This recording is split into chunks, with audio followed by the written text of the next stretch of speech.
கிறிஸ்துவுக்குள் பிரியமான சகோதர சகோதரிகள் உங்கள் யாவருக்கும் கர்த்தராகிய இயேசு கிறிஸ்துவின் நாமத்தினாலே வாழ்த்து கூறி வரவேற்கிறேன்.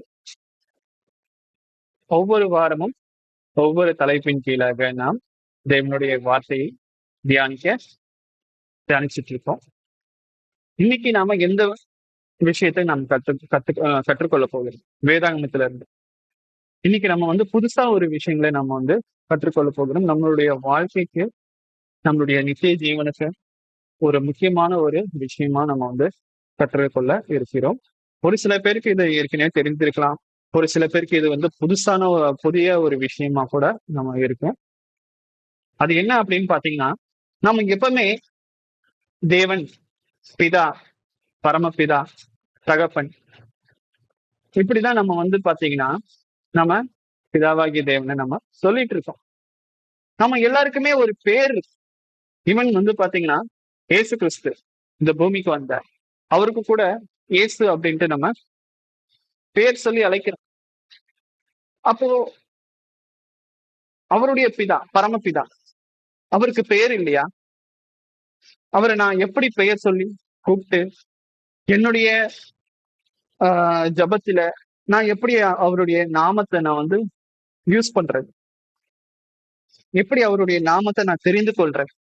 அவருடைய நாமம் என்னென்ன நாமம் இருக்கு? அவருக்கு என்னென்ன பெயர் இருக்கு? சாத்தானுக்கே நிறைய பேர் இருக்கு. பொய்க்கு பிதான்ட்டு இருக்கு.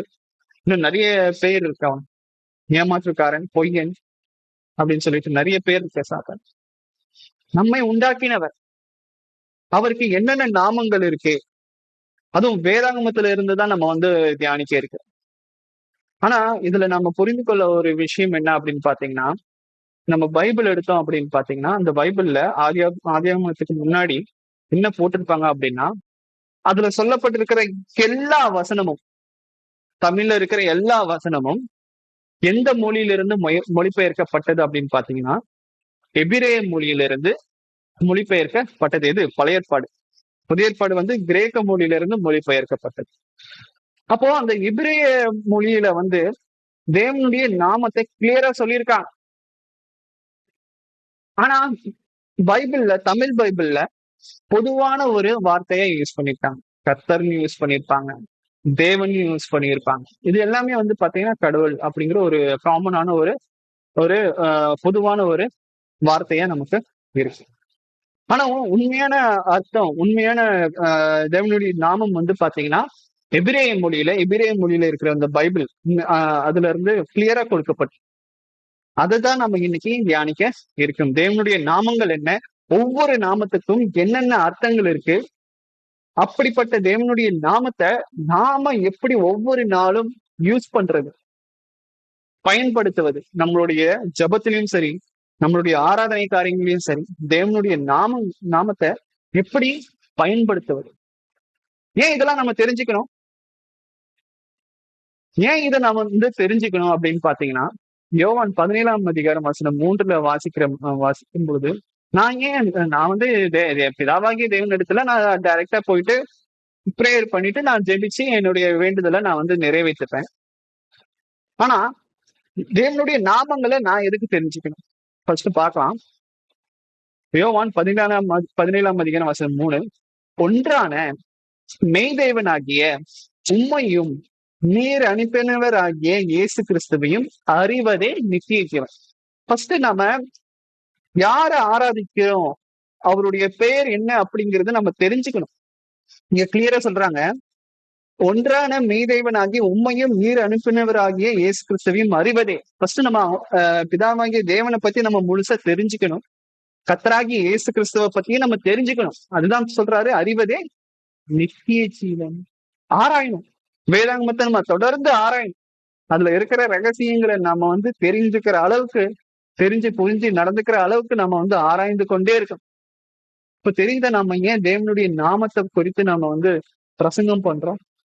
அவருக்கு நிறைய நாமங்கள் இருக்கு. ஒவ்வொரு நாமத்துக்கும் ஒவ்வொரு அர்த்தங்கள் இருக்கு. ஒரு சில பேர் பாத்தீங்கன்னா பேர் கிறிஸ்டின் பேரா வச்சுப்பாங்க. அதுக்கு ஒரு நல்ல அர்த்தமும் இருக்கும். ஆனா வாழ்க்கையில பாத்தீங்கன்னா அவங்க வச்ச பேருக்கும் அவங்க நடக்கிற நடவடிக்கைக்கும் சம்பந்தமே இருக்காது. உனக்கு போய் இந்த பேர் வச்சாங்களே, பைபிள்ல அவர் என்ன மாதிரியான ஒரு நபர், ஆனா அவருடைய பேரை நீ வச்சுக்கிட்டு இருக்கிற எல்லா அயோக்கியத்தனமும் பண்ணிக்கிட்டு இருக்கு. ஆனா பேர் மட்டும் வந்து பாத்தீங்கன்னா இந்த மாதிரி வச்சிருக்கு. ஆனா தேவன் அப்படி இல்ல. அவருடைய நாமத்துக்கு ஒவ்வொரு நாமத்துக்கும் ஒரு ஒரு அர்த்தங்கள் இருக்கு. அந்த அர்த்தத்துக்கு ஏற்றபடி அவர் நமக்கு இப்போ வரைக்குமே அவர் செய்துட்டு இருக்கார். அதுதான் நம்ம இன்னைக்கு தியானிக்கிறது. சங்கீதக்காரன் சொல்றாரு பாருங்க, சங்கீதம் 9ஆம் அதிகாரம் வசனம் 10ல, கர்த்தாவே உமது நாமத்தை அறிந்தவர்கள் உம்மை நம்பி இருப்பார்கள். உம்மை தேடுகிறவர்களை நீர் கைவிடுகிறதில்லை. கர்த்தாவே உமது நாமத்தை அறிந்தவர்கள், நம்ம இது வரைக்கும் வந்து பாத்தீங்கன்னா பிதா, தேவன், ஆண்டவர், கர்த்தர், இவ்வளவுதான் நமக்கு தெரியும். பிதாவாகிய தேவனுடைய ஒரே பேரான குமரன் கர்த்தராகிய இயேசு கிறிஸ்து, அவருடைய பேர் நமக்கு தெரியும். நம்ம பரமபிதாவுடைய பேர் நமக்கு தெரியுமா? அதுதான் நம்ம இன்னைக்கு தியானிக்க இருக்கு. சங்கீதக்காரன் சொல்றாரு, கர்த்தாவே உமது நாமத்தை அறிந்தவர்கள். நம்ம இது வரைக்கும் தெரியல, ஒரு சில பேருக்கு தெரிஞ்சிருக்காது. இன்னைக்கு நான் சொல்ல போற ஒவ்வொரு நாமத்தையும் நம்ம நல்லா ஞாபகப்படுத்தி நம்மளுடைய ஒவ்வொரு ஜெபத்திலையும் ஒவ்வொரு ஆராதனையும் நம்ம வந்து பயன்படுத்த வேண்டியது அவசியமாக இருக்கு. அவர் யார்? அவருடைய பேருக்கு ஏற்றபடி வந்து பாத்தீங்கன்னா அவர் வந்து நடந்து கொள்வார். நாம அப்படி இருக்கோமாங்கிறத நம்ம யோசிச்சு பார்க்கணும். முதலாவது ஆதியாகமம் 1ஆம் அதிகாரம் வசனம் 1. அதுல தேவனுடைய நாமம் வந்து கொடுக்கப்பட்டிருக்கு. ஆதியாகமம் 1ஆம் அதிகாரம் வசனம் 1ல, ஆதியிலே தேவன் வானத்தையும் பூமியும் சிருஷ்டித்தார். நம்ம யோசிக்கலாம், என்னங்க பிரதர், இங்கேயும் வந்து தேவன் தான் போட்டிருக்கு. தமிழ் பைபிள்ல தேவன் தான் இருக்கு. ஆனா இதுல எங்க தேவனுடைய நாமம் இருக்கு அப்படிங்கிற நம்மளுடைய கேள்வி இருக்கும். நான் ஏற்கனவே சொன்ன மாதிரி இந்த பைபிள், தமிழ்ல இருக்கிற பைபிள் வந்து வேதாகமம் வந்து பாத்தீங்கன்னா எபிரேய மொழியிலிருந்து மொழிபெயர்க்கப்பட்டது. எபிரேய மொழியில ஆதியாகமம் 1ஆம் அதிகாரம் வசனம் 1ல எடுத்து பாத்தீங்கன்னா அங்க தேவனுக்கு பதிலா ஏலோஹீம் அப்படின்னு போட்டிருப்பாங்க. அப்போ தேவனுடைய முதல் நாமம் என்ன? ஏலோஹீம். ஏலோஹீம்க்கு என்ன அர்த்தம்? நம்மை உண்டு பண்ணுகிறவர். இங்கிலீஷ்ல கிரியேட்டர் அப்படின்வாங்க. ஸ்ட்ராங் ஒன், பலம் வாய்ந்தவர், சக்தி வாய்ந்தவர்.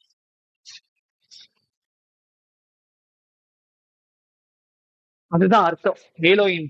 இந்த பூமி, இந்த பாக்குற எல்லாம் பறவை எல்லாமே வந்து பாத்தீங்கன்னா அவரால் உண்டாக்கப்பட்டது. நாமளும் அவரால் உண்டாக்கப்பட்டவர்கள். நம்ம காண்கிற எல்லாமே வந்து பாத்தீங்கன்னா ஜீவராசிகள் எல்லாமே, மரம், செடி எல்லாமே வந்து பாத்தீங்கன்னா அவர் உண்டாக்கினார். அதனாலதான் வந்து பாத்தீங்கன்னா அவருடைய பெயர் ஏலோஹீம்.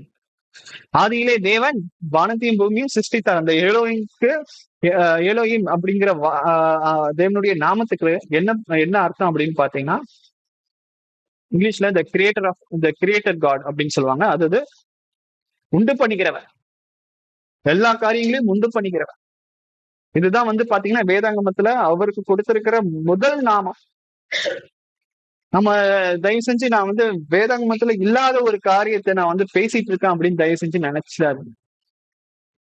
நீங்க இன்டர்நெட்ல சர்ச் பண்ணி பார்க்கலாம்.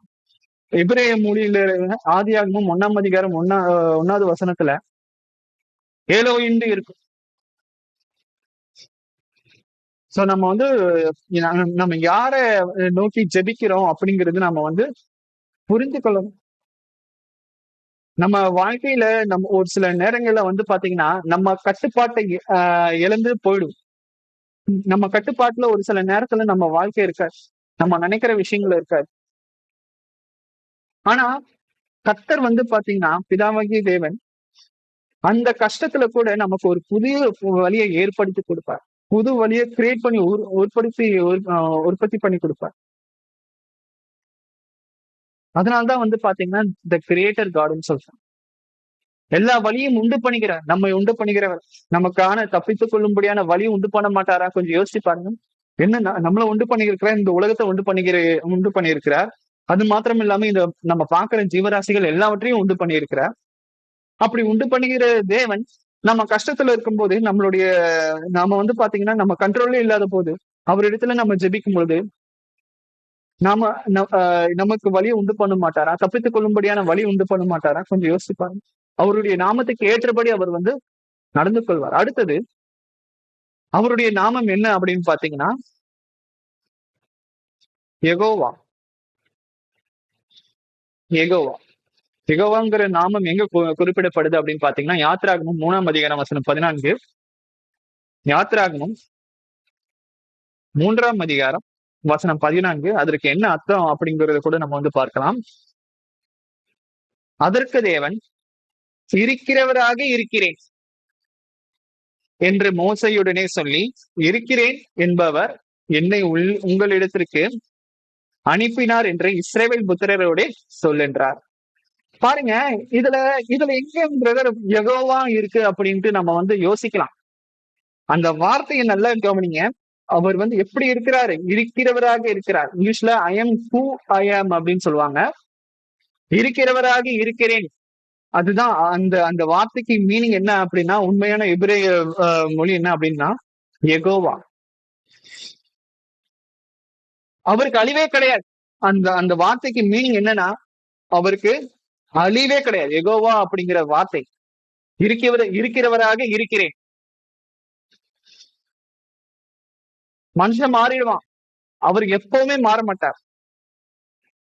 நம்மளை உண்டு பண்ணினவர் பிதாவாகிய தேவன். அவர் வந்து ஆதி முதல் கொண்டு இருக்கிறார். அல்பாவும் ஒமேகாவும் இருக்கிறார். அல்பா ஒமேகா அப்படின்னா அது கிரேக்க மொழியில தொடக்கம் முடிவுனர். அவருக்கு முடிவே கிடையாது. அவர் யாரையும் நம்பி இல்லை, எதையும் நம்பி இல்லை. நாம தான் வந்து பாத்தீங்கன்னா எல்லாவற்றிற்கும் பிதாவை நம்பி இருக்கிறோம். மனுஷன் மாறுவான், ஆனா கர்த்தர் எப்பொழுதும் மாறவே மாட்டார். இந்த இந்த நாமத்திற்கு அதுதான் அர்த்தம்.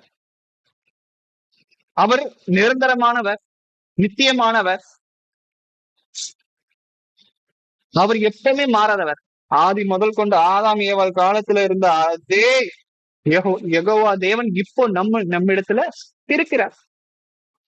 மனுஷனுடைய மனம் வந்து பாத்தீங்கன்னா குரங்கு மாதிரி தாவிட்டே இருக்கு.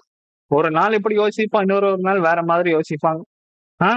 நைட்டு ரொம்ப மோசமா நடந்துப்பான், காலையில எதுவுமே நடக்காத மாதிரி நடந்துப்பான். ஆனா கர்த்தர் அப்படி கிடையாது. அவர் என்ன சொல்றாரு பாருங்க, இருக்கிறவராக இருக்கிறேன். இதுக்கு எபிரேய மொழியில என்ன சொல்றாங்க அப்படின்னா, யெகோவா. அதுக்கு என்ன அர்த்தம்? கர்த்தர் எப்பொழுதுமே மாற மாட்டார். கர்த்தர் எப்பவுமே நிலையானவர் என்பது அர்த்தம். அடுத்தது அடுத்த தேவனுடைய நாமம் என்ன அப்படின்னு பாத்தீங்கன்னா, எல்ஷடாய். வாசிக்கலாம். ஆதியாகமம் 17ஆம் அதிகாரம் வசனம் 1. ஆதியாகமம் 17ஆம் அதிகாரம் வசனம் 1. நான் ஒரு சில பேரை தேவனுடைய நாமத்தை சொல்லுவேன், ஆனா அது தமிழ் வேதாகமத்துல இருக்காது. ஆனா எபிரேய வேதாகமத்துல அது இருக்கும். ஆதியாகமம் 17ஆம் அதிகாரம் வசனம் 1. ஆபிரகாம் 99 வயதான போது கர்த்தர் ஆபிரகாமுக்கு தரிசனமாகி, நான் சர்வ வல்லமையுள்ள தேவன், நீ எனக்கு முன்பாக நடந்து கொண்டு உத்தமனாயிரு. இதுல எங்க பிரதர் எல்ஷடா இருக்கு? அந்த வார்த்தையை நல்லா கவனிச்சு பாருங்க. நான் சர்வ வல்லமை உள்ள தேவன். நான் சர்வ வல்லமை உள்ள தேவனுக்கு என்ன அர்த்தம்? எபிரேய மொழியில என்ன போட்டிருப்பாங்க அப்படின்னா, எல்ஷடாய். பாருங்க, அதுக்கு என்ன அர்த்தம்? அந்த எல்ஷடாய்ங்கிற வார்த்தைக்கு தமிழ் மொழியாக்க என்ன கொடுத்திருக்காங்க அப்படின்னா, சர்வ வல்லமை உள்ள தேவன். பாருங்க, இதெல்லாம் நம்ம இவ்வளவு நாள் தெரியாம இருந்திருக்கோம். ஒரு சில பேருக்கு தெரிஞ்சிருக்கோம். கர்த்தருடைய நாமம் ஏதோ குருட்டாம்போக்குல நம்ம வந்து பிதாவாகிய தேவன், ஆண்டவர் அப்படின்னு நிறைய விஷயங்களை நம்ம வந்து சொல்லியிருக்கோம், கர்த்தர் அப்படின்னு. ஆனா அவருக்கு ஒரு நாமம் இருக்கா? அந்த நாமத்தை நான் எப்படி தொழுது கொள்கிறது அப்படிங்கிறது நமக்கு இவ்வளவு நாள் தெரிய வந்திருக்காது. ஏன் தமிழ் வேதாகமத்திலே அப்படிப்பட்ட ஒரு நாமம் வெளிப்படையா கொடுக்கல. எபிரிய வேதாகமத்துல இருக்கு. நான் சர்வ வல்லமை உள்ள தேவன், எல்ஷடாய். அதற்கு என்ன அர்த்தம் பாருங்க.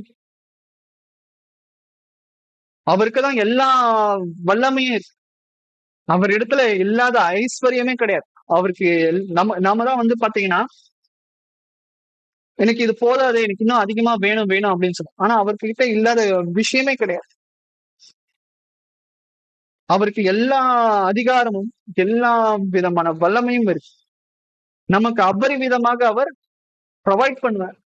நமக்கு கேட்கிற எல்லா விஷயங்களும் வந்து பாத்தீங்கன்னா, அவர் நமக்கு தரக்கூடிய வல்லமை இருக்கு. அதனால்தான் அவருடைய நாமம் எல்ஷடாய்.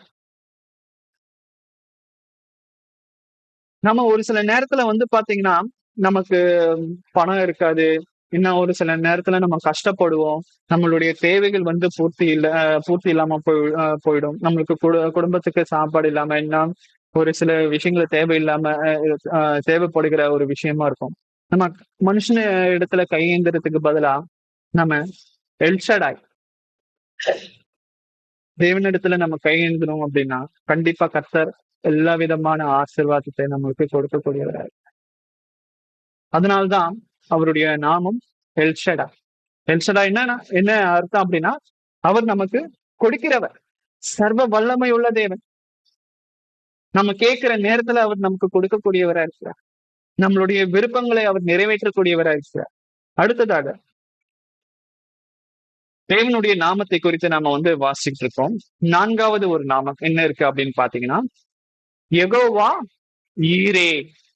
இது நிறைய பேருக்கு ஒரு சில பாடல்களை கூட நம்ம கேள்விப்பட்டிருக்கோம். யெகோவா ஈரே. அது எங்க குறிப்பிடப்பட்டிருக்கு அப்படின்னு பாத்தீங்கன்னா, ஆதியாகமம் 22ஆம் அதிகாரம் வசனம் 14. ஆதியாகமம் 22ஆம் அதிகாரம் வசனம் 14. ஆபிரகாம் அந்த இடத்திற்கு யெகோவா ஈரே என்று பெயரிட்டான். அதனாலே கர்த்தருடைய பர்வதத்திலே பார்த்து கொள்ளப்படும் என்று இந்நாள் வரைக்கும் சொல்லப்பட்டு வருகிறது. பாருங்க, இதுல வந்து இந்த வசனத்துல தமிழ் மொழிபெயர்ப்பிலேயே வந்து பாத்தீங்கன்னா கிளியரா அந்த வார்த்தையை தேவனுடைய நாமத்தை குறிப்பிட்டிருக்காங்க. ஆபிரகாம் அந்த இடத்திற்கு யெகோவா ஈரே என்ற பெயரிட்டான். அதனாலே கர்த்தருடைய பர்வதத்திலே பார்த்து கொள்ளப்படும் என்று இந்நாள் வரைக்கும் சொல்லப்பட்டு வருகிறது. பாருங்க, நமக்கு என்ன தேவையோ கர்த்தர் வந்து அந்த நேரத்துல கரெக்டா கொடுக்கக்கூடியவரா இருக்க. நம்ம தேவனிடத்துல ஜெபிப்போம். ஆனா வந்து பாத்தீங்கன்னா அந்த விஷயம் நிறைவேறாது. ஆனா கர்த்தருடைய நேரங்கிறது கரெக்டா இருக்கும். நமக்கு என்ன தேவையோ கரெக்டான நேரத்துல அதை அவர் கொடுக்கக்கூடியவரா. நமக்கு கஷ்டம் வரும்போது நான் நல்லதுதானே கேட்டேன், ஏன் கஷ்டத்தை கொடுத்துட்டாரு அப்படின்ட்டு நம்ம யோசிக்கத்தோம். ஆனா அந்த கஷ்டத்திலே நம்ம ஒரு நல்ல பாடம் ஒண்ணு கத்துக்கிட்டோம். அந்த பாடத்தை நம்ம கத்துக்கிட்டு இல்லைன்னா நம்ம வாழ்க்கையில முன்னேறவே முடியாது. உதாரணத்துக்கு ஆபிரகாம் வந்து பாத்தீங்கன்னா ஈசாக்க பலி கொடுக்க போவார். பலி கொடுக்க போறேன்னு தான் வந்து சொல்றேன். ஆனா யார பலி கொடுக்க போறான் அப்படிங்கறத சொல்லல. அதே போல அவனுடைய விசுவாசம் எப்படி இருந்ததுன்னு பாருங்க. நம்ம மேல போயிட்டு பலி கொடுத்துட்டு திரும்பி வருவோம் அப்படின்ட்டு ஆபிரகாம் சொல்ற. ஆனா பலி கொடுக்க போறது என்னமோ ஈசாக்க தான். ஆனா திரும்பி வருவோம் அப்படின்ட்டு சொல்ற. அந்த அளவுக்கு ஆபிரகாம் தேவனை, பிதாவாகிய தேவனை, அதாவது யெகோவா ஈரே விசுவாசிச்சான். அவர் வந்து ஈசாக்குக்கு பதிலா அவனுக்கு எதை ப்ரொவைட் பண்ணார், எதை கொடுத்தார்? ஒரு ஆடை கொடுத்தார், செம்மறியாடு. அந்த செம்மறியாட பலி கொடுத்துட்டு வரான்.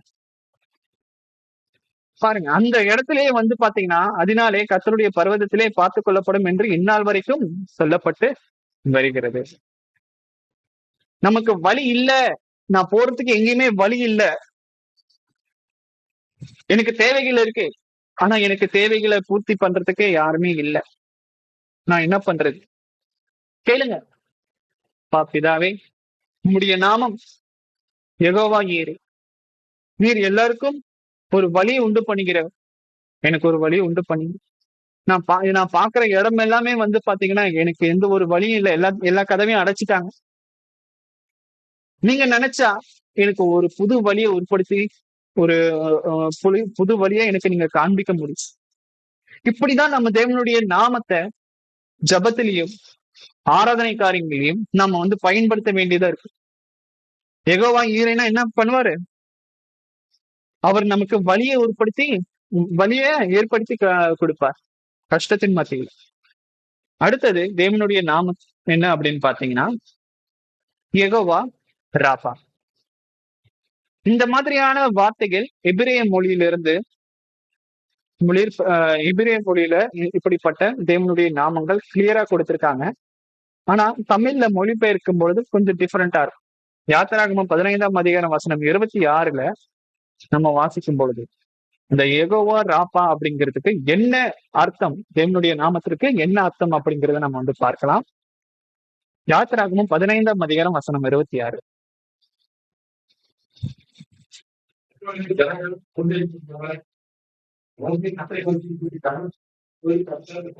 வார்த்தை காண்பித்தார். அதை அவன் பள்ளியில் போட்டவுடனே அது முதலாக பதிலாயிற்று. அவர் அங்கே அவர்களுக்கு ஒரு நியாயத்தையும் அங்கே அவர்களுக்கு யாத்திராகமம் 15ஆம் அதிகாரம் வசனம் 26. தேவனாய் சத்தத்தையும் சத்தத்தை கவனமாய் கேட்டு அந்த பார்வைக்கு செவ்வியானவர்களை செய்து அவர் கட்டளைக்கு புரிந்து என்னுடைய தியானங்கள் யாவையும் செய்தால் நான் எகிப்திற்கு யாரையும் ஒன்றில் வந்து வாசிப்பேன்.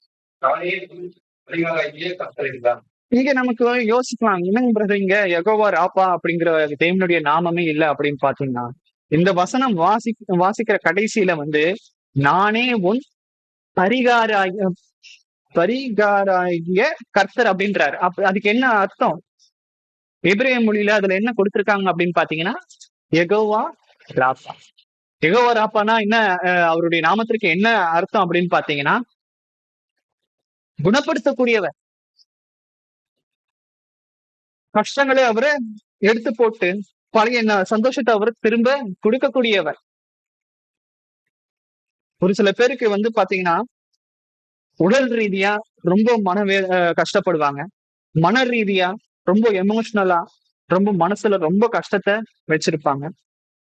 இன்னும் வந்து பாத்தீங்கன்னா ஆவிக்குரிய ரீதியில அவங்க ரொம்ப ரொம்ப கஷ்டப்பட்டுருப்பாங்க.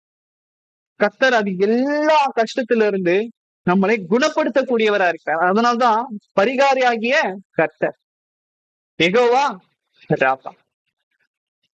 நம்மளுடைய ஆராதனைகள்ல எப்படி தேவனுடைய நாமத்தை பயன்படுத்துவது?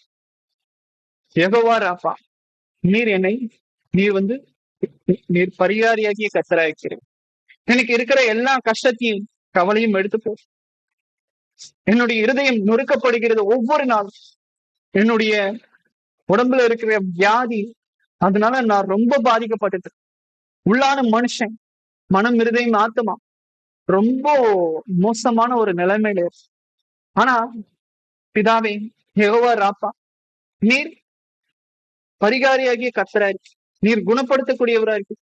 எனக்கு நேரிடுகிற எல்லா கஷ்டத்துல இருந்தும், அது உடல் பலவீனமா இருந்தாலும் சரி, மன பலவீனமா இருந்தாலும் சரி, ஆவியில ரொம்ப பின்தங்கி இருந்தாலும் சரி, நீர் அதை குணப்படுத்தக்கூடியவரா இருக்கு. தயவு செஞ்சு எனக்கு இருக்கிற கஷ்டத்தை எடுத்து போடும். என் மனசுல இருக்கிற பாரத்தை எடுத்து போடும். என் உடம்புல இருக்கிற பலவீனத்தை எடுத்து போடும். கர்த்தர் கண்டிப்பா வந்து பாத்தீங்கன்னா குணப்படுத்தக்கூடியவரா இருக்கிறார். ஏன் அப்படின்னா அவருடைய நாமத்துக்கு ஏற்றபடி அவர் நடந்து கொள்கிறார். மனுஷன்தான் வந்து பாத்தீங்கன்னா பேரு நல்ல பேரா வச்சுக்கிட்டு, ஆனா அந்த பேருக்கு ஏத்த மாதிரி அவன் நடக்க மாட்டான். ஆனா கர்த்தர் வந்து பாத்தீங்கன்னா அவருடைய நாமத்திற்கு ஏற்றபடி அவர் நாமத்தை நடந்து கொள்வார். யெகோவா ராபா. யெகோவா ராபானா என்ன? பரிகாரியாக கர்த்தர். எல்லா கஷ்டத்துல இருந்து அவர் நம்மளை குணப்படுத்தக்கூடியவரை அப்படிங்கிற அர்த்தம். அடுத்தது அவருடைய நாமம் என்ன அப்படின்னு பாத்தீங்கன்னா, பிதாவாகிய தேவனுடைய நாமம் என்ன அப்படின்னு பாத்தீங்கன்னா யெகோவா நிசி. அது எங்க குறிப்பிடப்படுகிறது அப்படிங்கறத பார்க்கலாம். யாத்திராகமம் 17ஆம் அதிகாரம் வசனம் 15.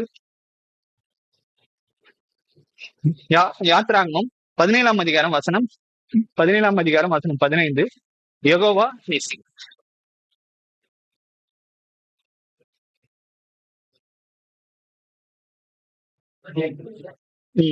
யாத்திராகமம் 17ஆம் அதிகாரம் வசனம் 15.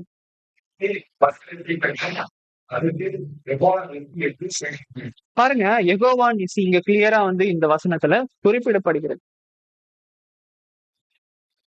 அமலேக்கியரை வந்து முறியடிக்கிறாங்க. அந்த நேரத்துல வந்து பாத்தீங்கன்னா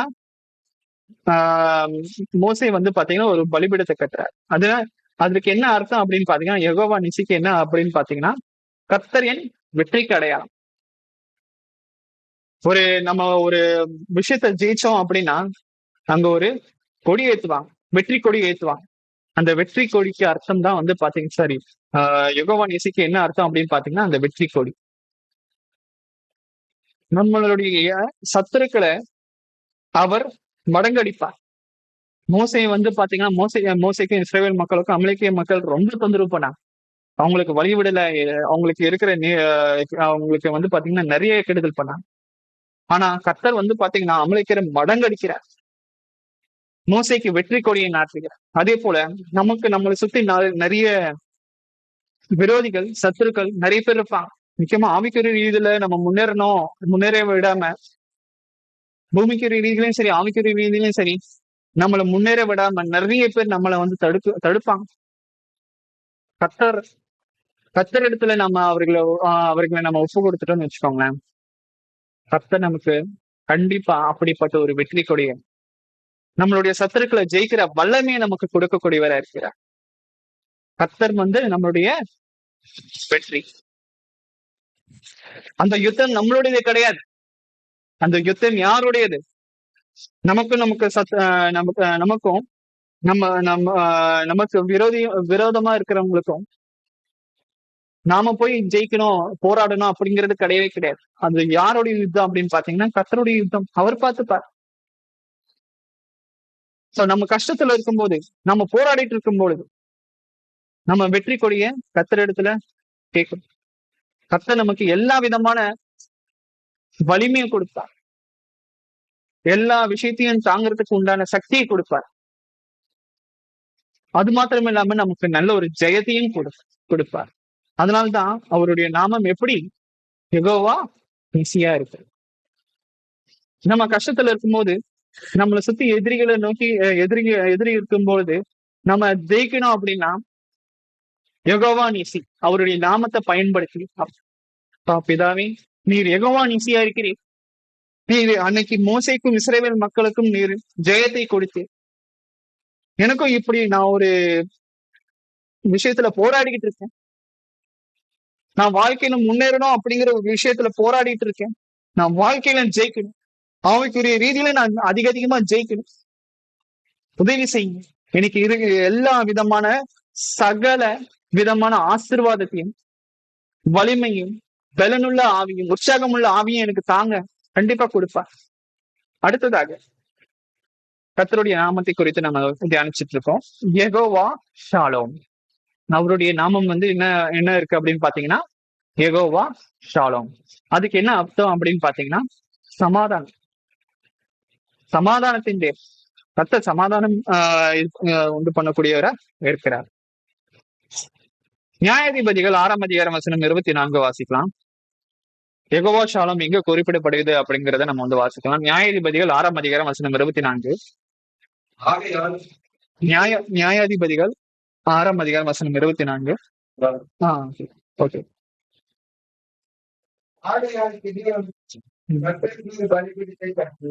அதற்கு யெகோவா ஷாலோம் என்று பெயரிட்டான்.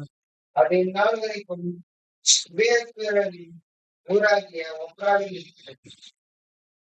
அப்போ இங்க வந்து யெகோவா ஷாலோம் அப்படிங்கிற கர்த்தருடைய நாமம் இந்த வசனத்துல கிளியரா வந்து மொழிபெயர்க்கப்பட்டிருக்கிறது. அப்போ யெகோவா ஷாலோம்க்கு வந்து என்ன அர்த்தம் அப்படின்னு பாத்தீங்கன்னா சமாதானம். நாம வந்து மனுஷங்கள இடத்துல எனக்கு கொஞ்சம் நிம்மதியா இருக்க விடு, எனக்கு கொஞ்சம் நிம்மதியா கூட அப்படின்னா அந்த நிம்மதி கொஞ்ச காலம் தான் இருக்கும். திரும்பவும் கஷ்டம் வரும். ஆனா கர்த்தர் நமக்கு கொடுக்கிற ஒரு நிம்மதி, ஒரு சமாதானம் அது எப்பவுமே நிலைச்சிருக்கு. இப்போ நிறைய பேர் என்ன யோசிப்பாங்க அப்படின்னா, என்கிட்ட நிறைய காசு பணம் இருந்துச்சுன்னா நான் சந்தோஷமா இருப்பேன், நிம்மதியா இருப்பேன், நான் ரொம்ப பீஸ்ஃபுல்லா இருப்பேன் அப்படின்ட்டு நம்ம நினைச்சுக்கிட்டு இருக்கோம். அப்படி கிடையாது. மனுஷனுக்கு எவ்வளவு பணம் இருந்தாலும் அது அவனுக்கு நிம்மதியே கொடுக்காது. அவனுக்கு வந்து ஏதோ ஒரு மனசுல ஒரு குறைவு இருந்துகிட்டே இருக்கும். என்னடா இது வாழ்க்கையில நிம்மதியே இல்ல, கை நிறைய சம்பாதிக்கிறோம், இருந்தாலும் வாழ்க்கையில வந்து பாத்தீங்கன்னா ஏதோ ஒரு கஷ்டம் நம்மளை வந்து தாக்கிட்டு இருக்கு, எனக்கு எதுலயும் ஒரு நிம்மதி இல்லை அப்படிங்கிற ஒரு விஷயம் வந்து நம்ம மைண்ட்ல எப்பவுமே இருக்கு. கர்த்தருக்கு நம்ம நிறைய சகல விதமான ஆசீர்வாதத்தை கொடுத்தாலும் நமக்கு ஏதோ ஒரு கஷ்டம், ஒரு பாரம், ஒரு ஃபுல்ஃபில்னஸ் இல்லாம இருக்கும். எந்த ஒரு சமாதானமும் எந்த ஒரு நிம்மதியும் நம்ம லைஃப்ல இருக்காது. ஆனா கர்த்தர் கொடுக்கிற நிம்மதி வந்து பாத்தீங்கன்னா எப்பவுமே அது அப்பா இப்பதான் என் மனசுக்கு ரொம்ப திருப்தியா இருக்கு, நிம்மதியா இருக்கு அப்படிங்கிற ஒரு லெவலுக்கு நம்ம நம்மளை கொண்டு போவோம். அதனாலதான் அவருடைய நாமம் பாத்தீங்கன்னா யெகோவா ஷாலோம். நம்மளுடைய இருதயத்தை நம்மளுடைய இருதயத்தையும் சரி, நம்மளுடைய குடும்பத்துல இருக்கிற காரியங்களையும் சரி, அவர் கம்ப்ளீட்டா பாத்தீங்கன்னா ஒரு நல்ல ஒரு நிம்மதியும் சந்தோஷத்தையும் சமாதானத்தையும் கொடுக்கக்கூடியவரா இருப்பார். நம்ம ஒரு சில நேரத்துல பாத்தீங்கன்னா ரொம்ப படபடப்பான ஒரு சுச்சுவேஷன் நம்ம போயிடும். அந்த சுச்சுவேஷனை நம்ம அந்த சூழ்நிலையை நம்ம எப்படி ஹேண்டில் பண்றது அப்படிங்கிறது தெரியாது. ரொம்ப படபடப்பாயிடும். யாராச்சும் ஸ்டேஜ்ல ஏறி பேச சொன்னாங்கன்னா வச்சுக்கோங்களேன், ரொம்ப நடுக்கமா நம்ம மாறிடும். ஒரு சில நேரத்துல நமக்கு யோசிக்க தெரியாது, என்ன பேசுறோங்கிறது தெரியாது. அப்போ நமக்கு அந்த நேரத்துல தேவை என்ன அப்படின்னு பாத்தீங்கன்னா, நம்மளுடைய மனசை ஒருநிலைப்படுத்துவது, அமைதியா இருப்பது, சாந்தமா இருப்பது, பொறுமையா கடைபிடிக்கிறது, சமாதானமா இருக்கிறது. அந்த சமாதானத்தை கொடுக்கக்கூடியவர் யார் அப்படின்னு பாத்தீங்கன்னா யெகோவா ஷாலோம். அடுத்தது யெகோவா ரோஹி, அவருடைய நாமம். அதுக்கு என்ன அர்த்தம் அப்படின்னு பாத்தீங்கன்னா கர்த்தர் என் மேய்ப்பர். சங்கீதம் 23:3 நம்ம வாசிக்கிறோம், கர்த்தர் என் மேய்ப்பரா இருக்கிறார், நான் தாழ்ச்சி அடையேன். பாருங்க, கர்த்தர் என் மேய்ப்பரா இருக்கிறார். அதற்கு என்ன அர்த்தம் அப்படின்னு பாத்தீங்கன்னா யெகோவா ரோஹி, கர்த்தர் நம்மளை பாதுகாக்கிறார். என்னை யாருமே கேர் பண்ண மாட்டேன்றாங்க, என் கணவர் என்ன கேர் பண்ண மாட்டேன்றாரு, என்னுடைய பிள்ளைகள் என்ன கேர் பண்ண மாட்டேன்றாங்க, என்னுடைய அப்பா அம்மா என்ன கைவிட்டுட்டாங்க, கேர் பண்ண மாட்டேன்றாங்க. கவலைப்படாதீங்க, கர்த்தர் என் மேய்ப்பரா இருக்கிறான்னு சொல்றாங்க. ஒரு மேய்ப்பன் தன்னுடைய ஆடுகள், ஒரு 100 ஆடு இருக்குன்னா அந்த ஒவ்வொரு ஆட்டுக்கும் பேர் வச்சு பேர் சொல்லி அழைக்கிறார். ஒரு ஆடு காணாம போச்சுன்னா கூட அந்த ஆடை தேடி கண்டுபிடிச்சு அந்த மந்தையில சேர்க்கிறார். அந்த அளவுக்கு கர்த்தர் நம்மள அதிக அளவுக்கு கேர் பண்ணிக்கிறார். அவர் நம்மை வழி நடத்துகிறார். நம்ம எங்கேயாச்சும் தவறி போயிடுவோம்ல. நம்ம ஒரு ஆட்டு மந்தையில ஒரு ஆடா இருக்கோம், அவர் நமக்கு ஒரு நல்ல ஒரு மேய்ப்பனா இருக்கிறார். ஏதாச்சும் ஒரு நம்ம தப்பான இடத்துல போய் புல்ல மேய்ஞ்சி அப்புறம் அங்க வேற ஏதாச்சும் ஒரு சிங்கம் நம்மளை பட்சிச்சு போடாதபடிக்கு கர்த்தர் நம்மளை ஒரு நல்ல ஒரு பாதையில நமக்கு வழி நடத்துகிறார். அப்ப அந்த அளவுக்கு ஒரு மேய்ப்பன் தன்னுடைய மந்தைய ஆடுகளை வழி நடத்துவது போல கர்த்தர் நம்மளை வழி நடத்தக்கூடியவரார். கர்த்தரின் மேய்ப்பர், இதற்கு உண்டான எபிரேய மொழியில அவருடைய நாமம் என்ன சொல்லப்படுது அப்படின்னு பாத்தீங்கன்னா யெகோவா ரோஹி. அடுத்ததாக கூட நம்ம வாசிக்கலாம். அதாவது அந்த மந்தையில இருக்கிற எல்லா ஆடுக்கும் தன்னுடைய மேய்ப்பனுடைய குரல் எப்படி இருக்கும் அப்படிங்கிறது நல்லா தெரியும். மற்றவங்களுடைய குரலுக்கு செவி கொடுக்கிறதை காட்டிலும் அந்த மந்தையில இருக்கிற ஆடு அந்த மேய்ப்பனுடைய ஆட்டுக்கு ஓகே இவர் தான் நம்மளுடைய எஜமா, இவர் நம்மளை கூப்பிட்டுருக்கிறாரு, அவருடைய வாய்ஸ் எங்க கேக்குதோ, அவருடைய குரல் எங்க கேக்குதோ அங்க நம்ம போகணும் அப்படின்ட்டு அந்த ஆட்டு மந்தைக்கு நல்லா கிளியரா தெரியும். அதே போல நாமளும் பாத்தீங்கன்னா கர்த்தருடைய வார்த்தைக்கு செவி கொடுத்து வந்தோம் அப்படின்னு வச்சுக்கோங்க, நாம நித்திய ஜீவனை கண்டிப்பா அடைவோம். அடுத்ததாக கர்த்தருடைய வார்த்தை, கர்த்தருடைய நாமம் என்ன அப்படின்னு பாத்தீங்கன்னா யெகோவா சித்கேனு அப்படின்னு சொல்லிட்டு இருக்கு. எரேமியா 23:6 யெகோவா சித்கேனு.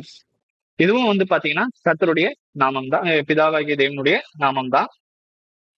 எரேமியா 23:6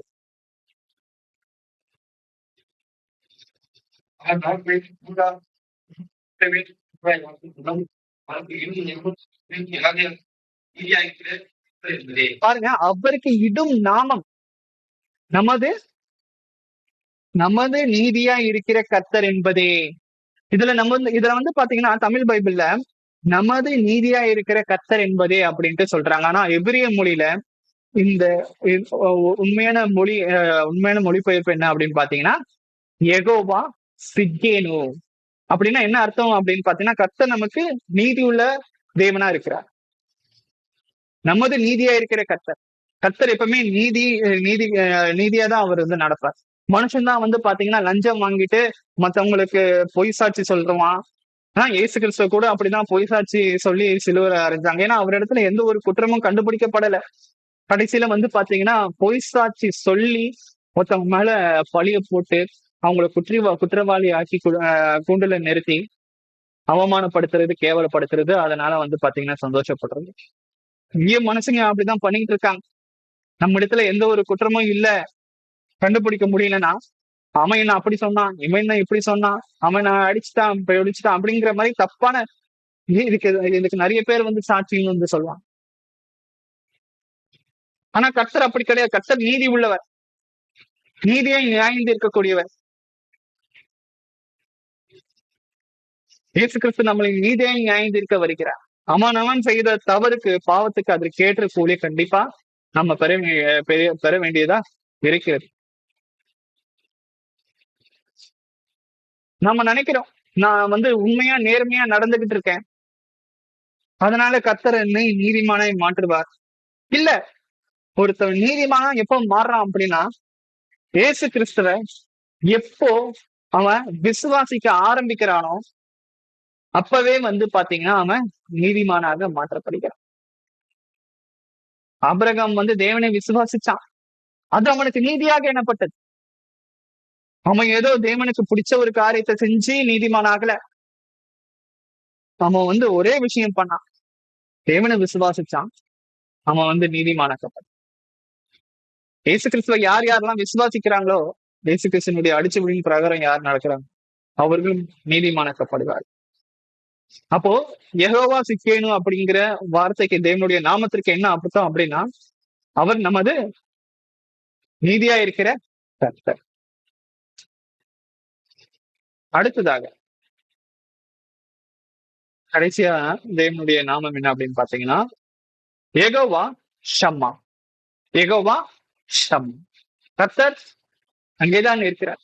நம்ம கூப்பிடுற தொலைவில தான் இருக்கிறார். கர்த்தருடைய கர்த்தருடைய பிரசன்ஸ் வந்து எப்பவுமே நம்ம கூட இருக்கு. அவர் வேற எங்கேயும் போல, கர்த்தர் அங்கதான் இருக்கிறார் அப்படிங்கிறது அர்த்தம். எசேக்கியேல் 48ஆம் அதிகாரம் வசனம் 35. எசேக்கியேல் 48ஆம் அதிகாரம் வசனம் 35.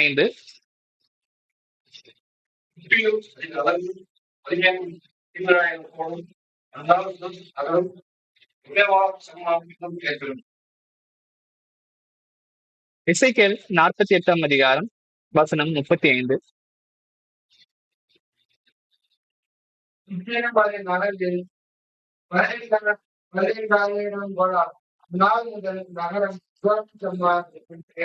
பாருங்க, யெகோவா ஷம்மா, கர்த்தருடைய நாமம் வந்து இங்க சொல்லப்படுகிறது. அதுக்கு என்ன அர்த்தம் அப்படின்னு பாத்தீங்கன்னா, கர்த்தர் அங்கதான் இருக்கிறார்.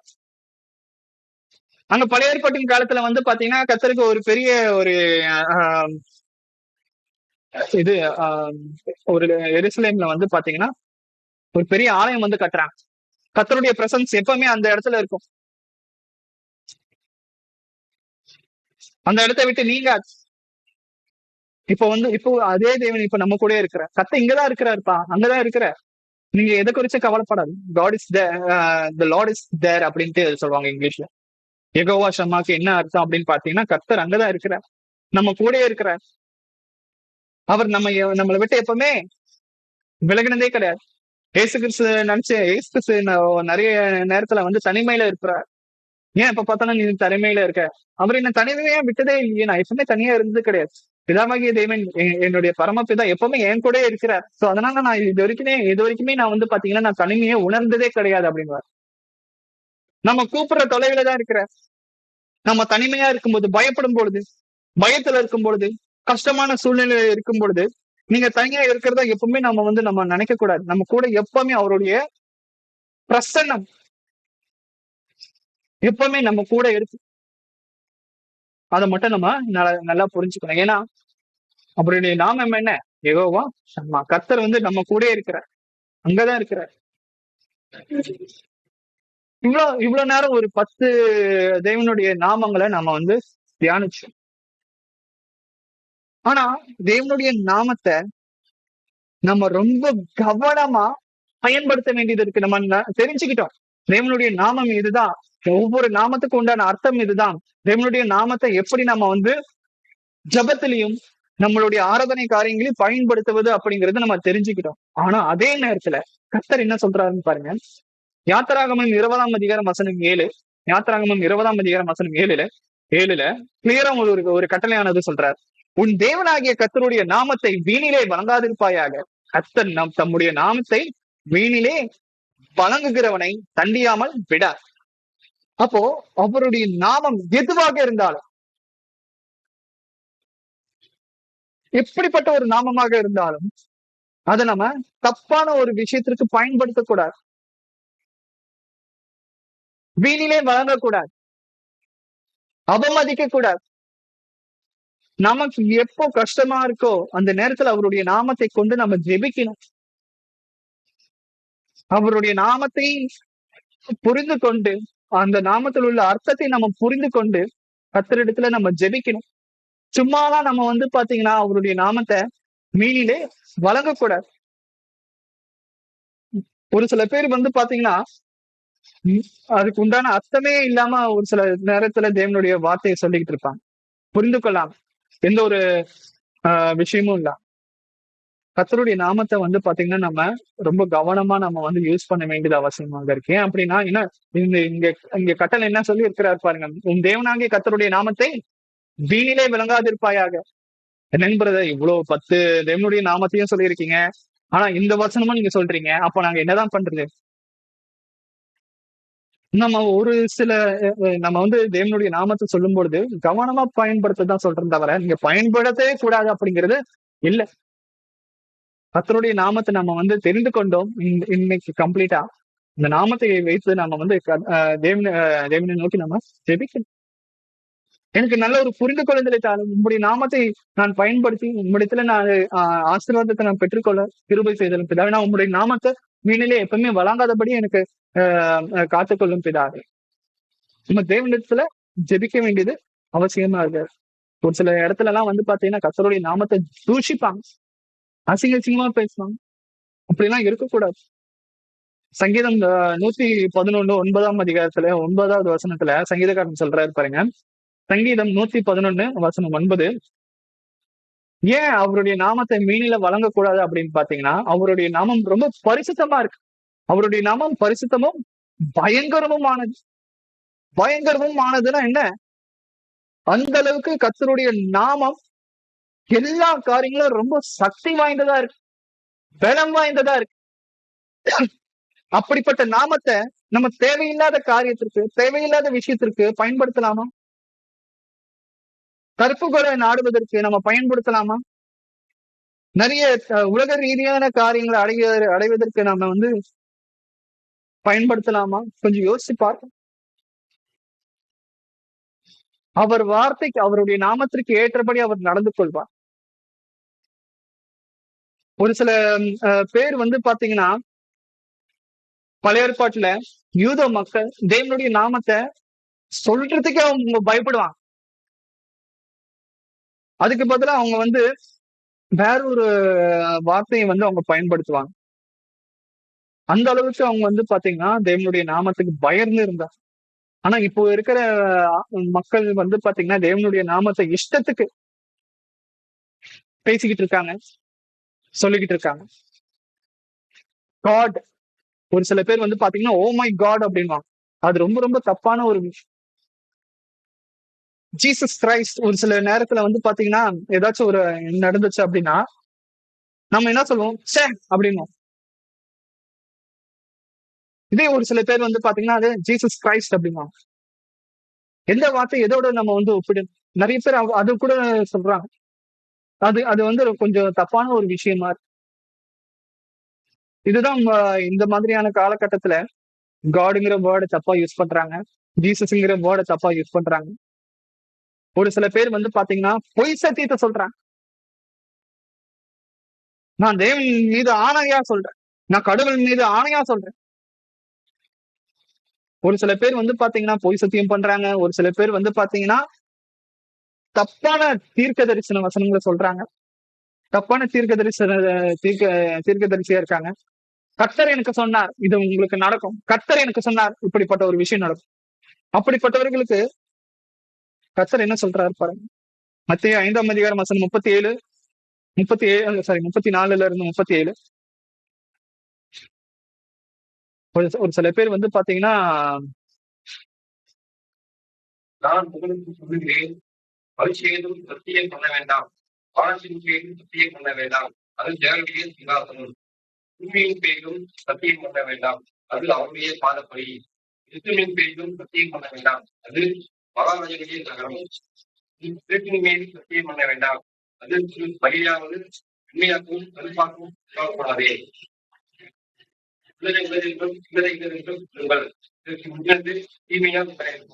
பாருங்க, வானத்தின் பேர்லாம் சத்தியம் பண்ணாதீங்க, பூமியின் பேர்லயும் சத்தியம் பண்ணாதீங்க, எருசலேமின் பேர்லயும் சத்தியம் பண்ணாதீங்க, நம்மளுடைய தலை மீதும் வந்து வச்சு சத்தியம் பண்ண ஆடுதீங்க. ஏன்னா அது ஒரு மயிராவது வெண்மையாக்கவும் கருப்பாக்கும் நம்மளால கூடாது. என்ன இருக்கோ அதை வந்து உண்மையா சொல்லி பழகுங்க. அதனால பிரச்சனை வந்தாலும் கூட பரவாயில்ல. ஒரு சில பேர் வந்து பாத்தீங்கன்னா கடவுள் சத்தியமா, பைபிள் சத்தியமா நிறைய சத்தியம் பண்ணுவான். தயவு செஞ்சு அந்த மாதிரி பண்ணாது. நம்ம உண்மையை சொல்லி ஒரு சில பேர் நம்பலனா விட்டுருங்க. அதுக்காக அவங்க நம்பணும், அவங்க நான் உண்மையதான் பேசுறேன் அப்படிங்கிறதுக்காக அவங்க நம்பணும் அப்படிங்கிறதுக்காக தயவு செஞ்சு எது மேலேயும் யார் மேலேயும் சத்தியம் பண்ணிடாது. முக்கியமா கடவுளோட நாமத்தை அங்க தப்பா பயன்படுத்தி கடவுள் ஆணையா நான் சொல்றேன் அப்படின்னு தயவு செஞ்சு சொல்லாது. ஒரு சில பேர் வந்து பாத்தீங்கன்னா எரேமியா 14ஆம் அதிகாரம் 14வது வசனத்துல இன்றைக்கும் நிறைய பேர் வந்து பாத்தீங்கன்னா பொய்யான தீர்க்கதரிசி சொல்றாங்க. கர்த்தர் எனக்கு அப்படிப்பட்ட ஒரு தீர்க்க தரிசன விஷயத்த சொன்னார், உங்களுக்கு அது நடக்க போகுது. இன்னும் ஒரு சில பேர் வந்து பாத்தீங்கன்னா நடந்து முடிஞ்ச காரியத்தை போய் சொல்லும் பொழுது, அப்படிப்பட்ட ஆளுங்க கிட்ட சொல்லும் பொழுது, கர்த்தர் என் கனவுல வந்து இப்படி உங்களுக்கு நடக்கும் அப்படின்ட்டு சொன்னாருங்க, தீர்க்க தரிசனமா சொன்னாருங்க. இது நடந்து முடிஞ்ச விஷயத்த சொல்லுவாங்க. எரேமியா 14ஆம் அதிகாரம் அப்படிப்பட்டவர்களுக்கு கர்த்தர் என்ன மாதிரியான விஷயத்தை சொல்றாரு பாருங்க. எரேமியா 14ஆம் அதிகாரம் வசனம் 14. அப்பொழுது கர்த்தர் என்னை நோக்கி, தீர்க்கதரிசிகள் கிராமத்தை கொண்டு பொய்யாய் சொல்லுகிறார்கள், நான் அவர்களை விரும்புகிறதை அவர்களுக்கு கட்டளம் இல்லை, அவர்களோட பேசலும் இல்லை. அவர்கள் கண்ட சந்தோஷம், கண்ட சந்தோஷம், இல்லாத கிழக்கியம், தங்கள் எதிர்ப்பின் கவனத்தையுமே உங்களுக்கு தீர்க்கதரிசனமாய் சொல்லுகிறார்கள். பாருங்க, அன்றைக்கு அதாவது எரேமியா காலகட்டத்தில இருந்து இப்ப வரைக்குமே சரி, கள்ள தீர்க்கதரிசிகள் எக்கச்சக்கமா இருக்காங்க. நான் சொன்ன மாதிரியும் நடந்துச்சு பாத்தீங்களா? கர்த்தர் என் கூட இருக்கிறார், கர்த்தர் என் கூட பேசினார், இதெல்லாம் நடந்து முடிஞ்சதுக்கு அப்புறம் வந்து சொல்லுவாங்க. அவர்கள் இடத்துல சொல்றார், நான் அவங்களை நான் அனுப்புனதுமே கிடையாது, பொய்யான தீர்க்க தரிசனம் சொல்கிறார்கள். நம்ம ரொம்ப கவனமா இருக்க வேண்டியது அவசியமாக இருக்கு. நமக்கு கொடுக்கப்பட்ட எல்லா தீர்க்க தரிசனமும், இனிமேல இந்த பூமியில நடக்க இருக்கிற எல்லா தீர்க்க தரிசனமும் ஆல்ரெடி வேதாகமத்துல கர்த்தர் சொல்லிட்டார். இதுக்கப்புறமும் நாம எதுக்கு வந்து பாத்தீங்கன்னா மனுஷன் நம்பி நம்ம வந்து இருக்கணும்? கொஞ்சம் யோசிச்சு பாருங்க. கர்த்தரா வந்து கொடுக்கணும் அந்த வார்த்தைகள், அந்த தீர்க்க தரிசன வார்த்தைகளை. அதெல்லாம் வந்து பாத்தீங்கன்னா ஒரு வரம். கர்த்தர் இடத்துல நீங்க ஜெபிச்சீங்க, எனக்கு அப்படிப்பட்ட ஒரு வரம் வேணும் அப்படின்னா கண்டிப்பா கர்த்தர் உங்களுக்கு அப்படிப்பட்ட தீர்க்க தரிசன வரத்தை கொடுப்பார். 2 தீமோத்தேயு 2ஆம் அதிகாரம் வசனம் 19.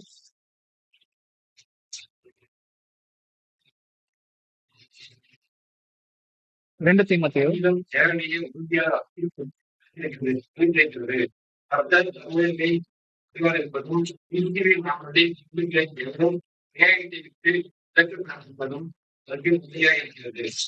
ஒரு சில பேர் வந்து பாத்தீங்கன்னா பெருமை பீத்திப்பாங்க, நானும் கிறிஸ்டியன் தான், நானும் வந்து பாத்தீங்கன்னா இயேசு கிறிஸ்துவ ஃபாலோ பண்றாங்க. ஆனா இங்க சொல்றாரு பாருங்க, கர்த்தர் தம்முடையவர்களை அறிவார் என்பதும் கிறிஸ்துவின் நாமத்தை சொல்லுகிற எவனும் நான் கிறிஸ்துவன் அப்படின்ட்டு நாம வந்து பெருமை பாராட்டுறதுக்கு பதிலா சொல்றாரு பாருங்க, நான் கிறிஸ்துவின் நாமத்தை சொல்லுகிற எவனும் அநியாயத்தை விட்டு விலக வேண்டும் என்பதுமாகிய இந்த முத்திரை அதற்கு இருக்கிறது. அப்ப நம்ம பேர் கிறிஸ்தவர்களா நம்ம வந்து இருக்கக்கூடாது. யாரெல்லாம் நம்மளுடைய செயல்கள்ல காமிக்கணும். கோபம் வரும்போது அந்த கோபத்தை கட்டுப்படுத்துறது, சத்துரு நம்மளை சோதிக்கும் போது சத்துருக்காக நம்ம ஜெபிக்கிறது, மத்த யாராச்சும் நம்மளை அடிக்க வரும்போது நம்ம வந்து இன்னொரு கண்ணத்தை அவர்களுக்கு காமிப்பது, இதெல்லாம் வந்து பண்ண ஆரம்பிக்கும் பொழுதுதான் நாம கிறிஸ்தவர்களை, உண்மையான கிறிஸ்தவர்களை நம்ம வந்து மாற முடியும். இதெல்லாம் நம்ம எதுவுமே பண்ணாம நானும் கிறிஸ்தவன் தான் அப்படிங்கிறது அங்க கிறிஸ்தவனுடைய கர்த்தருடைய நாமத்தை அங்க வந்து கேவலப்படுத்துறோம். பேர் கிறிஸ்தவர்களா இருந்தோம். அப்போ ஒரு கிறிஸ்தவன் தப்பு பண்ணான்னு வச்சுக்கோங்களேன், அது அவனை மட்டுமே அது பாதிக்காது.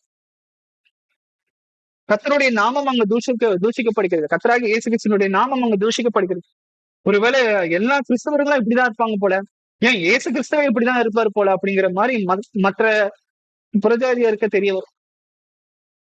அது வந்து இயேசு கிறிஸ்துக்கு ஒரு பெரிய கெட்ட பேர் தான் நம்ம வந்து உண்டு பண்ணி கொடுக்கும். எப்படி இங்க இருந்து ஒருத்தன் வெளிநாட்டுக்கு போய் ஒட்டுமொத்த இந்தியனுடைய மானத்தையும் வாங்குறாங்களோ நிறைய பேரு, ஒரு இந்தியன் தப்பு பண்ணா எல்லா இந்திய மக்களும் இப்படிதான் இருப்பாங்க போல, பிக் பாக்கெட் அடிக்கிறவங்க, மத்தவங்க ஏமாத்துறவங்க இப்படிதான் இருப்பாங்க போல அப்படின்னு நினைச்சுப்பாங்கல்ல. அதே போல ஒரு கிறிஸ்தவன் தப்பு பண்ணா எல்லா கிறிஸ்தவர்களும் இப்படிதான், முக்கியமா இயேசு கிறிஸ்தவ யாரு என்ன இது பண்றாங்களோ இயேசு கிறிஸ்தவம் இப்படிதான் இருந்திருப்பாரு போல, அதனாலதான் அவங்க இயேசு கிறிஸ்தவோடைய சீஷர்களும் இப்படிதான் மோசமா இருக்கிறாங்க அப்படின்னு நினைச்சுப்பாங்க. சோ அங்க வந்து கிறிஸ்தவனுடைய நாமம் நம்ம வந்து எப்பவுமே தூஷிக்கப்படும்படி நம்ம வந்து நடந்து கொள்ளக்கூடாது. சோ நம்ம வந்து பாத்தீங்கன்னா அடுத்ததாக மத்திய 5ஆம் அதிகாரம் வசனம் 16, நம் ஒவ்வொரு நாளும் நம் தேவனுடைய நாமத்தை எப்படி நம்ம வந்து பயன்படுத்துவது? இவ்விதமாய் மனுஷர் நற்கிரியை கண்டு பரலோகத்தில் இருக்கிற பிதாவை உண்மைப்படுத்தும்படி வெளிச்சம் அவன் முன்பாக வாழ்த்துகிறார்கள். இப்ப கூட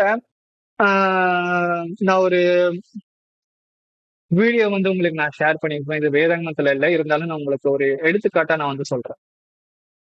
இவ்விதமாய் மனுஷர் உங்கள் நற்கிரியைகளை கண்டு பரலோகத்தில் இருக்கிற உங்கள் பிதாவை மகிமைப்படுத்தும்படி உங்கள் வெளிச்சம் அவர்கள் முன்பாக பிரகாசிக்க கடவுது.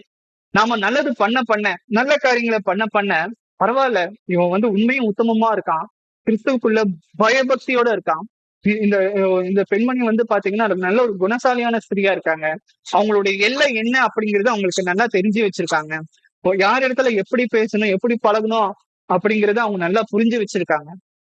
இவங்க கண்டிப்பா வந்து பாத்தீங்கன்னா கர்த்தர் வந்து இவங்க அபரிவிதமாக ஆசிரியர். இப்போ நம்ம நல்ல ஒரு பழக்க வழக்கங்களை கொண்டு இருக்கும் பொழுது நாம நம்மளை மட்டுமே நம்ம வந்து நிலைநிறுத்தாம பரலோகத்தில் இருக்கிற உங்கள் பிதாவை மகிமைப்படுத்தும்படி நம்ம வழியா வந்து பாத்தீங்கன்னா நிறைய பேர் கிறிஸ்துக்குள்ள வர்றதுக்கு வாய்ப்பு இருக்கு, இயேசு கிறிஸ்துவை ஏற்றுக்கொள்ளுகிறதுக்கு வாய்ப்பு இருக்கு. இப்போ ரீசெண்டா கூட வந்து பாத்தீங்கன்னா விமன் கிரிக்கெட்ல வந்து பாத்தீங்கன்னா அந்த இந்தியா வந்து வின் பண்ணுச்சு ஆஸ்திரேலியா. அப்போ அந்த அந்த அந்த அந்த அந்த செஞ்சுரி அடிச்ச அந்த பொண்ணு வந்து என்ன சொன்னாங்க அப்படின்னு பாத்தீங்கன்னா, இந்த ஸ்ரீ வந்து சகோதரி என்ன சொன்னாங்க அப்படின்னு பாத்தீங்கன்னா, இதற்கு உண்டான காரணம் ஏசு கிறிஸ்து அப்படின்னா. அந்த வீடியோ கூட நான் குரூப்ல போட்டேன். நான் இந்த நிலைமைக்கு வந்திருக்கேன் அப்படின்னா அதற்கு முக்கியமான காரணம் ஏசு கிறிஸ்து. அவர் இல்லாம என்னால எதுவுமே பண்ணியிருக்க முடியாது. நான் கஷ்டத்துல இருக்கும்போது, நான் கஷ்டத்துல இருக்கும்போது கர்த்தருடைய வார்த்தை எனக்கு ஞாபகம் வந்தது. நீ ஸ்டடியாரு, நான் எல்லா காரியத்தையும் நான் பண்ணுவேன், அந்த வார்த்தை எனக்கு ஞாபகம் வந்தது. பாருங்க, இதுதான் வந்து பாத்தீங்கன்னா கர்த்தருடைய நாமத்தை அங்க வந்து வெளிக்கொண்டு வராங்க. நிறைய பேர் வந்து பாத்தீங்கன்னா புறஜாதிகள் இதை கேட்க இயேசு கிறிஸ்துவ வழிபடுறதுக்கு ஃபாலோ பண்றதுக்கு நிறைய வாய்ப்புகள் இருக்கு. இதுதான் வந்து பாத்தீங்கன்னா நல்ல சாட்சி, நற்சாட்சி கொடுத்திருக்காங்க. அதுவும் முக்கியமா புறஜாதியினர் இருக்கிற இடத்துல இந்திய மக்கள் ஃபுல்லா வந்து பாத்தீங்கன்னா நிறைய புறஜாதியினர் தான்.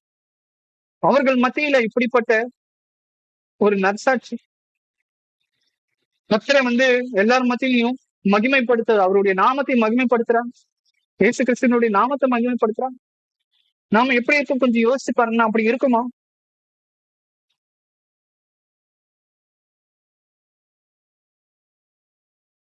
மத்திய 6ஆம் அதிகாரம் வசனம் 9, இயேசு கிறிஸ்து கூட வந்து பாத்தீங்கன்னா நீங்கள் ஜெபம் பண்ண வேண்டிய திருவிழாவுக்கு பரலோகத்தில் இருக்கிற எங்கள் பிதா உங்களை நாமும் சுத்தப்படுவதாக. அதாவது இயேசு கிறிஸ்து தன்னுடைய சீஷர்களுக்கு தேவனுடைய நாமத்தை எப்படி பயன்படுத்துவது, எப்படி பயன்படுத்தி ஜெபிப்பது அப்படிங்கிற விஷயத்தை கூட வந்து சொல்றாரு பாருங்க. நீங்கள் ஜெபிக்க வேண்டிய விதமாவது பரலோகத்தில் பரமண்டலங்களில் இருக்கிற எங்கள் பிதாவே உங்களுடைய நாமம் பரிசுத்தப்படுவதாக. இங்கிலீஷ்ல வந்து ஹேலோட் பி தை நேம் அப்படின்ட்டு சொல்லுவாங்க. சோ அதற்கு என்ன அப்படின்னு பாத்தீங்கன்னா, அவர் வந்து பாத்தீங்கன்னா அவருடைய நாமம் வந்து ரொம்ப பரிசுத்தமா இருக்கு, புனிதமா இருக்கு. அவருடைய நாமத்தை நம்ம எப்பவுமே வந்து மகிமைப்படுத்தக்கூடியதா இருக்கு, மரியாதை கொடுக்கக்கூடிய ஒரு விஷயமா நம்ம வந்து பயன்படுத்த வேண்டியது அவசியமாக இருக்கு. எப்பவுமே நம்ம கடவுள் அப்படிங்கிற ஒரு பொதுவா நம்ம வந்து யூஸ் பண்ணாம கர்த்தர், எகோவா, எகோவா ஈரே, எகோவா ஷாலும், எல்ஷடாய், இப்படிப்பட்ட நிறைய நாமங்களை நம்ம வந்து தேவனுடைய நாமத்தை நம்ம வந்து இன்னைக்கு தியானிச்சோம். நிறைய பேருக்கு அது புது விஷயமா இருக்கு. ஏன் எனக்கே அது புது விஷயமா தான் இருந்துச்சு இந்த லெசனை நான் வந்து ப்ரிப்பேர் பண்ணும்போது. பிதாவாகிய தேவனுக்கு இவ்வளவு நாமங்கள் இருக்கா? நான் கற்றுக்கொண்ட இந்த காரியங்கள் நீங்களும் கற்றுக்கொள்ளணும். நான் ஸ்டார்டிங்ல சொன்ன மாதிரி பிதாவாகிய தேவனையும் அவரை அனுப்பின இயேசு கிறிஸ்துவையும் அறிவதே நித்திய ஜீவன். முதல்ல அவருடைய பேரே நமக்கு தெரியாதே, அப்புறம் எப்படி நம்ம அறிந்து கொள்ள முடியும்? நாம இன்னைக்கு அவருடைய பேரும் நிறைய கற்றுக்கொண்டாச்சு. ஒவ்வொரு நாமத்திற்கும், பிதாவாகிய தேவனுடைய ஒவ்வொரு நாமத்திற்கும் என்னென்ன அர்த்தம் அப்படிங்கறத நமக்கு கற்றுக்கொண்டாச்சு. இதுவும் ஒரு நித்திய ஜீவன். சங்கீதம் 91:14 கர்த்தருடைய நாமத்தை நம்ம வந்து சொல்லும் பொழுது அது ஒரு நமக்கு வந்து பாத்தீங்கன்னா ஒரு பெரிய ஆசீர்வாதமா இருக்கு. சங்கீதம் 91:14 அவன் என்னிடத்தில் வாஞ்சியா இருக்கிறபடியால் அவனை மீட்பேன். என் நாமத்தை அவன் அறிவித்தபடியால் அவனை உயர்ந்த அடைக்கலத்தில் வைப்பேன். பாருங்க, என் நாமத்தை அவன் அறிந்திருக்கிறபடியால் அவனை உயர்ந்த அடைக்கலத்திலே வைப்பேன். இவ்வளவு நமக்கு தேவனுடைய நாமம் என்ன அப்படிங்கிறது தெரியாது. ஆனா இன்னைக்கு கர்த்தருடைய நாமம் என்ன அப்படிங்கிறது நமக்கு தெரிஞ்சிடுச்சு. அவர் எப்படிப்பட்டவர், ஒவ்வொரு நாமத்திற்கும் உண்டான அர்த்தமும் நான் இன்னைக்கு உங்களுக்கு சொல்லியிருக்கேன். என் நாமத்தை அவன் அறிந்திருக்கிறபடியால் அவனை உயர்ந்த அடைக்கலத்திலே வைப்பேன். பாருங்க, நம்ம வந்து பிதாவாகிய தேவனுடைய நாமத்தை இன்னைக்கு அறிந்து கொண்டோம். அவர் ஒவ்வொரு நாமத்திற்கும் எப்படி என்ன விளக்கம் இருக்கு, அவர் அவருடைய பேருக்கு ஏற்றபடி அவர் வந்து நடந்து கொண்டு வருகிறார். இப்பவும் அப்படிதான் நடக்கிறார், இனிமேலும் அப்படிதான் நடப்பார். இதெல்லாம் நம்ம புரிஞ்சுக்கிட்டோம் அப்படின்னா அவர் எப்படி நம்மளை உயர்த்துறாருன்னு பாருங்க. அவனை உயர்ந்த அடைக்கலத்திலே வைப்பேன். பாருங்க எப்படிப்பட்ட ஒரு ஆசீர்வாதம். தேவனை பற்றி நம்ம அதிகமா தெரிந்து கொள்ளும் பொழுது இன்னைக்கு நாம நிறைய விஷயங்களை நம்ம வந்து கற்றுக்கொண்டோம். முக்கியமா என்ன அப்படின்னா கர்த்தருடைய நாமங்கள், அவர் எப்படிப்பட்டவர், ஒவ்வொரு நாமத்துக்கும் என்னென்ன அர்த்தம் இருக்கு, அவர் எப்படிப்பட்டவரா இருக்கிறார். அவருடைய நாமத்தை வந்து பாத்தீங்கன்னா ஒரு நல்ல காரியங்களுக்கு ஜெபத்துல நம்ம வந்து பயன்படுத்தலாம். தப்பான விஷயத்த நம்ம வந்து யூஸ் பண்ணக்கூடாது. சோ சில பேர் oh my God, Jesus Christ அப்படின்லாம் அவங்களுக்கு ஒரு சில நேரத்துல வந்து சொல்லுவாங்க. அடைச்ச, நம்ம தமிழ்ல வந்து அடைச்ச அப்படின்னு சொல்லுவோம், அவங்க வந்து ஜீசஸ் கிரைஸ்ட் அப்படிவாங்க ஒரு சில நேரத்துல. அப்படிலாம் நம்ம வந்து பயன்படுத்தக்கூடாது. எந்த ஜபத்திலையும் ஆராதனை காரியங்களை நம்ம வந்து பாத்தீங்கன்னா தேவனுடைய நாமத்தை நம்ம வந்து பயன்படுத்த வேண்டியதா அவசியமாக இருக்கு. முக்கியமா நம்ம கஷ்டத்துல இருக்கும்போது, பாடுகளில் இருக்கும்போது அவருடைய நாமம், ஒவ்வொரு நாமத்துக்கு என்ன அர்த்தம் அப்படிங்கறத நான் உங்களுக்கு சொல்லியிருக்கேன். அப்படிப்பட்ட நாமத்தை நீங்க கஷ்டப்படும் போது அது கேட்ட நாமத்தை நம்ம வந்து சொல்லி கர்த்தரிடத்துல நம்ம வந்து ஜெபிக்க வேண்டியது அவசியமாக இருக்கு. பொறுமையா கேட்டு உங்கள் அனைவருக்கும் நன்றி. கர்த்தர் தாமே உங்களை ஆசீர்வதிப்பாராக.